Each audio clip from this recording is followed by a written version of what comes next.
दो लड़के थे ना, अब दो लड़के में एक लड़का तो बड़का हो गया, वो तो लोकसभा में नेता प्रतिपक्ष बन गया। अब बड़का लड़का तेवर भी बढ़ के दिखा रहा है, तो छुटके वाले के लिए बहुत बड़ी समस्या होने वाली है। कारण क्या है कि दोनों एक ही मर्ज के मरीज हैं। हिंदी फिल्मों में होता था ना कि पुराना आशिक अगर लौट आए तो लव ट्रायंगल क्रिएट हो जाता था।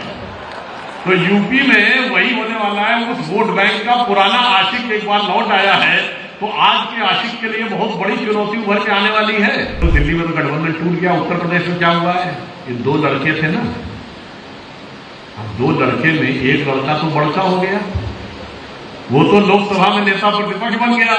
अगर दूसरा वाला वहां रहता तो फिर भी नेता प्रतिपक्ष रहता, वो तो छुटका हो गया। अब बड़का लड़का तेवर भी बढ़ के दिखा रहा है, तो छुटके वाले के लिए बहुत बड़ी समस्या होने वाली है। कारण क्या है कि दोनों एक ही मर्ज के मरीज हैं। इसको कुछ कुछ ऐसे समझिए जैसे हिंदी फिल्मों में होता था ना कि पुराना आशिक अगर लौट आए तो लव ट्रायंगल क्रिएट हो जाता था। तो यूपी में वही होने वाला है। उस वोट बैंक का पुराना आशिक एक बार लौट आया है, तो आज के आशिक के लिए बहुत बड़ी चुनौती उभर के आने वाली है। और पूरे देश में मैंने आपसे क्या कहा, जरा गंभीरता समझिए। धुबरी में कांग्रेस सबसे बड़े अंतर से जीती है। हारा कौन है? बदरुद्दीन अजमल। बदरुद्दीन अजमल धुबरी नहीं जीत पाए। जगदीश मुखी जी वहां के राज्यपाल रहे, उन्हें बहुत बेहतर पता होगा। समझिए, एआईयूडीएफ पार्टी को प्रकारांतर से यह माना जाता था बांग्लादेशी घुसपैठियों की समर्थक पार्टी, उसका वोट कांग्रेस ले गई। जो प्रधानमंत्री जी ने सदन के पटल पे कहा कि कांग्रेस एक परजीवी पार्टी के रूप में आई है, जहां हमारा उसका सीधा मुकाबला रहा और कहीं नहीं जीत पाई। जहां पर वो दूसरी पार्टियों के दम पे चली, तो एआईयूडीएफ का वोट उसे मिला। असम में उनका राइज हुआ। उत्तर प्रदेश में 9 कुछ वोट पाके, प्रतिशत वोट पाके 6 सीटें पाई। और आप देखिए किसको किसका वोट ट्रांसफर हुआ, इससे समझिए। अखिलेश यादव जी अपनी सीट पे, कन्नौज पे, जो उनकी खानदानी सीट मानी जाती थी, 1,72,000 से जीते।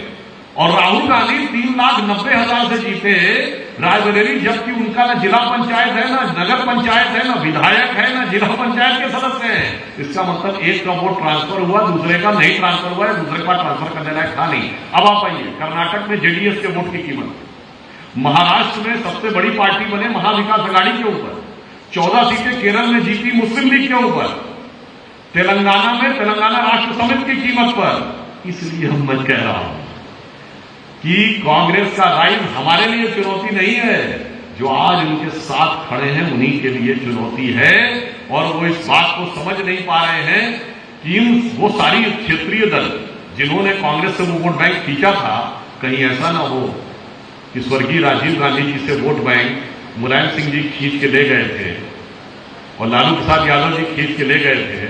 अब राजीव गांधी जी के बेटे जी मुलायम सिंह जी और लालू यादव जी के बेटे जी से वो वोट खींच के ले जाने के चक्कर में न रहे। तो अभी आप देखिएगा इनमें आपस में बहुत जबरदस्त जवाबी कव्वाली होने वाली है। इसलिए हमें उन चीजों में नहीं पड़ना है, हमें लक्ष्य बिल्कुल सामने रखना है।